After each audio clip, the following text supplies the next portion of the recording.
जल संरक्षण पर देश के प्रधानमंत्री नरेंद्र मोदी ने कहा, जल संरक्षण का विषय मेरे दिल के बहुत करीब रहा है। बचपन में हम लोग बारिश के लिए तरसते थे, इसलिए पानी की एक एक बूंद बचाना हमारे संस्कारों का हिस्सा रहा है। पानी की किसी भी प्रकार की बर्बादी को रोकना हमारी जीवन शैली का एक सहज हिस्सा होना चाहिए। एक और विषय है जो मेरे दिल के बहुत करीब है। ये विषय है जल संरक्षण का। मेरा बचपन जहाँ गुजरा वहाँ पानी की हमेशा से किल्लत रहती थी। हम लोग बारिश के लिए तरसते थे और इसलिए पानी की एक एक बूंद बचाना हमारे संस्कारों का हिस्सा रहा है। अब जनभागीदारी से जल संरक्षण इस मंत्र ने वहाँ की तस्वीर बदल दी है। पानी की एक एक बूंद को बचाना, पानी की किसी भी प्रकार की बर्बादी को रोकना, ये हमारी जीवन शैली का एक सहज हिस्सा बन जाना चाहिए। हमारे परिवारों की ऐसी परंपरा बन जानी चाहिए जिससे हर एक सदस्य को गर्व हो। साथियों, प्रकृति और पर्यावरण की रक्षा भारत के सांस्कृतिक जीवन में, हमारे दैनिक जीवन में रचा बसा हुआ है। वहीं बारिश और मानसून हमेशा से हमारे विचारों, हमारी फिलॉसफी और हमारी सभ्यता को आकार देते आए हैं। ऋतु संहार और मेघदूत में महाकवि कालिदास ने वर्षा को लेकर बहुत ही सुंदर वर्णन किया है। साहित्य प्रेमियों के बीच ये कविताएं आज भी बेहद लोकप्रिय हैं। ऋग्वेद के पर्जन्य सूक्तम में भी वर्षा के सौंदर्य का खूबसूरती से वर्णन है। इसी तरह श्रीमद् भागवत में भी काव्यात्मक रूप से पृथ्वी, सूर्य और वर्षा के बीच के संबंधों को विस्तार दिया गया है। अष्टौ मासान् निपीतं यद भूम्याः च ओदमयं वसु स्वगोभिः वक्तुम् आरेभे पर्जन्यः काल आगते। अर्थात सूर्य ने 8 महीने तक जल के रूप में पृथ्वी की संपदा का दोहन किया था। अब मानसून के मौसम में सूर्य इस संचित संपदा को पृथ्वी को वापस लौटा रहा है। वाकई मानसून और बारिश का मौसम सिर्फ खूबसूरत और सुहाना ही नहीं होता, बल्कि यह पोषण देने वाला, जीवन देने वाला भी होता है। वर्षा का पानी जो हमें मिल रहा है वो हमारी भावी पीढ़ियों के लिए है। ये हमें कभी भूलना नहीं। आज मन की बात कार्यक्रम में प्रधानमंत्री नरेंद्र मोदी ने कोरोना वैक्सीन पर जोर दिया। यह बहुत खुशमिजाज और खूबसूरत शहर है। यहाँ रहने वाले लोग भी दिलदार हैं। और हाँ, अगर आप खाने के शौकीन हो तो यहाँ आपको और आनंद आएगा। इसी चंडीगढ़ के सेक्टर 29 में संजय राणा जी फूड स्टॉल चलाते हैं और साइकिल पर छोले भटूरे बेचते हैं। एक दिन उनकी बेटी रिद्धिमा और भतीजी रिया एक आइडिया के साथ उनके पास आई। दोनों ने उनसे कोविड वैक्सीन लगवाने वालों को फ्री में छोले भटूरे खिलाने को कहा। वे इसके लिए खुशी खुशी तैयार हो गए। उन्होंने तुरंत ये अच्छा और नेक प्रयास शुरू भी कर दिया। संजय राणा जी के छोले भटूरे मुफ्त में खाने के लिए आपको दिखाने पड़ेगा कि आपने उसी दिन वैक्सीन लगवाई है। वैक्सीन का मैसेज दिखाते ही वे आपको स्वादिष्ट छोले भटूरे दे देंगे। कहते हैं, समाज की भलाई के काम के लिए पैसे से ज्यादा सेवा भाव, कर्तव्य भाव की ज्यादा आवश्यकता होती है। हमारे संजय भाई इसी को सही साबित कर रहे हैं। प्रधानमंत्री मोदी ने मन की बात कार्यक्रम में कहा, देश में 6 जगहों पर लाइट हाउस प्रोजेक्ट्स पर तेजी से काम चल रहा है। इन प्रोजेक्ट्स में मॉडर्न टेक्नोलॉजी और इनोवेटिव तौर तरीकों का इस्तेमाल किया जाता है। इससे निर्माण का समय कम हो जाता है, साथ ही घर अधिक टिकाऊ, किफायती और आरामदायक भी होते हैं।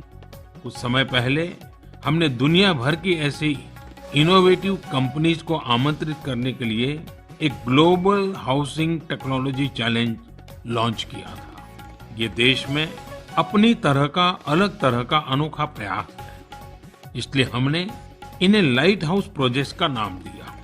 फिलहाल देश में 6 अलग अलग जगहों पर लाइट हाउस प्रोजेक्ट्स पर तेजी से काम चल रहा है।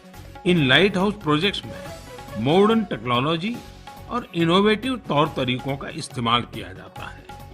इससे कंस्ट्रक्शन का टाइम कम हो जाता है, साथ ही जो घर बनते हैं वो अधिक टिकाऊ, किफायती और आरामदायक होते हैं। मैंने हाल ही में ड्रोन्स के जरिए इन प्रोजेक्ट्स की समीक्षा भी की और कार्य की प्रगति को लाइव देखा।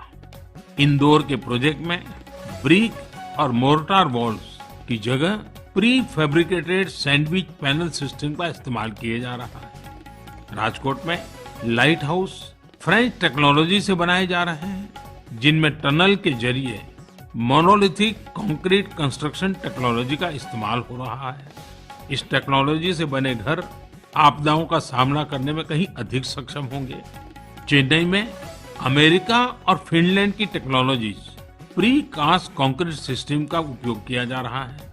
इससे मकान जल्दी भी बनेंगे और लागत भी कम आएगी। रांची में जर्मनी के 3D कंस्ट्रक्शन सिस्टम का प्रयोग करके घर बनाए जाएंगे।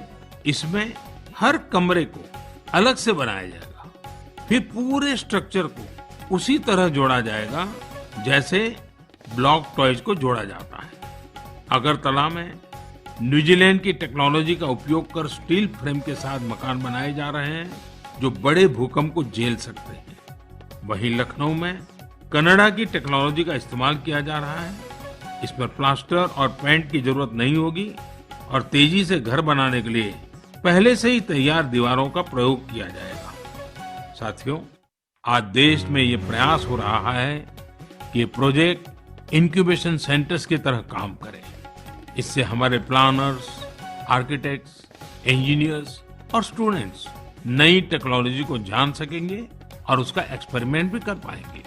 मैं इन बातों को खास तौर पर अपने युवाओं के लिए साझा कर रहा हूं ताकि हमारे युवा राष्ट्र हित में टेक्नोलॉजी के नए नए क्षेत्रों की ओर प्रोत्साहित हो सके। प्रधानमंत्री मोदी ने कहा, इस बार 15 अगस्त को देश अपनी आजादी के 75वें साल में प्रवेश कर रहा है। आजादी के 75 साल मनाने के लिए 12 मार्च को अमृत महोत्सव की शुरुआत हुई थी। यह किसी सरकार या राजनीतिक दल का कार्यक्रम नहीं, यह कोटि कोटि भारतवासियों का कार्यक्रम है। उसके 75 वर्ष होने के हम साक्षी बन रहे हैं। आपको याद होगा, आजादी के 75 साल मनाने के लिए 12 मार्च को बापू के साबरमती आश्रम से अमृत महोत्सव की शुरुआत हुई थी। इसी दिन बापू की दांडी यात्रा को भी पुनर्जीवित किया गया था। तब से जम्मू कश्मीर से लेकर पुडुचेरी तक, गुजरात से लेकर पूर्वोत्तर तक देश भर में अमृत महोत्सव से जुड़े कार्यक्रम चल रहे हैं।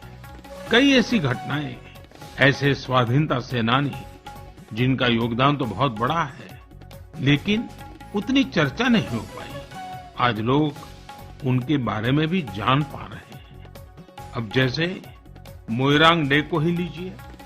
मणिपुर का छोटा सा कस्बा मोइरांग कभी नेताजी सुभाष चंद्र बोस की इंडियन नेशनल आर्मी यानी INA का एक प्रमुख ठिकाना था। यहाँ आजादी के पहले ही INA के कर्नल शौकत मलिक जी ने झंडा फहराया था। अमृत महोत्सव के दौरान 14 अप्रैल को उसी मोइरांग में एक बार फिर तिरंगा फहराया गया। ऐसे कितने ही स्वाधीनता सेनानी और महापुरुष हैं जिन्हें अमृत महोत्सव में देश याद कर रहा है। सरकार और सामाजिक संगठनों की तरफ से भी लगातार इससे जुड़े कार्यक्रम आयोजित किए जा रहे हैं। ऐसा ही एक आयोजन इस बार 15 अगस्त को होने जा रहा है। ये एक प्रयास है राष्ट्रगान से जुड़ा हुआ।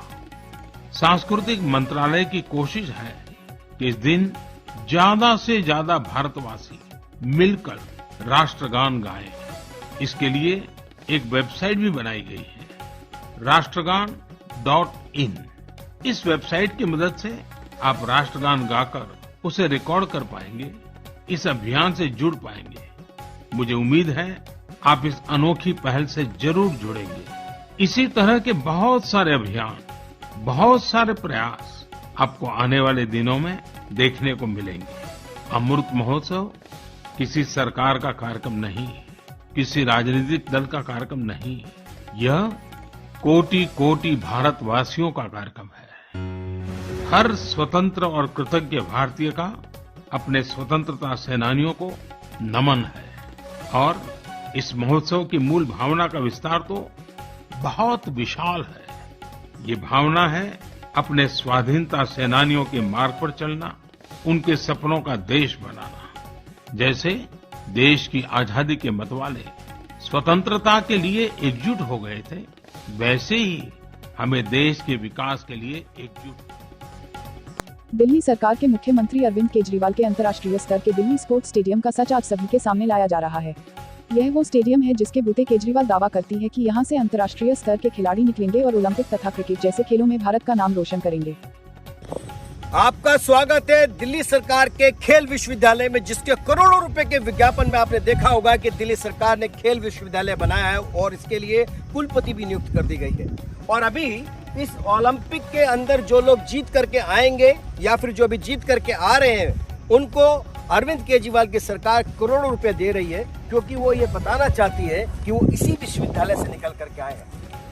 दिल्ली के मुख्यमंत्री अरविंद केजरीवाल अपने निवास स्थान में 9 करोड़ रुपए का स्विमिंग पूल बना सकते हैं। खरबों रुपया खर्च करके वहां पर उनकी रहने की व्यवस्था सरकार ने, दिल्ली सरकार ऑलरेडी कर ही रही है इतने सालों से। और दिल्ली की खेल विश्वविद्यालय की उप कुलपति यानी कुलपति श्रीमती कर्णम मरेश्वरी के लिए ये निवास स्थान है।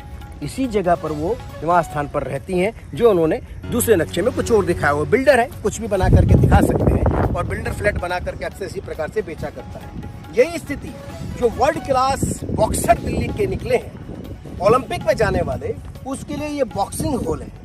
और थोड़ा और आगे चलते हैं, आपको बैडमिंटन कोर्ट दिखाते हैं। ये बैडमिंटन कोर्ट वो है जहां से विश्व स्तर के बैडमिंटन के प्लेयर निकल करके जा रहे हैं, जो अरविंद केजरीवाल ने खरबों रुपया खर्च करके बनाया है, जिसका विज्ञापन उन्होंने दिया है कि दिल्ली के अंदर पहला विश्व का खेल विश्वविद्यालय बनाया और महिला कुलपति बनाई। यही स्थिति फुटबॉल कोर्ट की है। फुटबॉल की तरह ये भी गिर चुका है। इस हालात में ये है कि जो अरविंद केजरीवाल का स्तर है, उसके अनुसार फुटबॉल की ये जो ग्राउंड है उसका Subscribe Viral Times for latest news update and press the bell icon to get all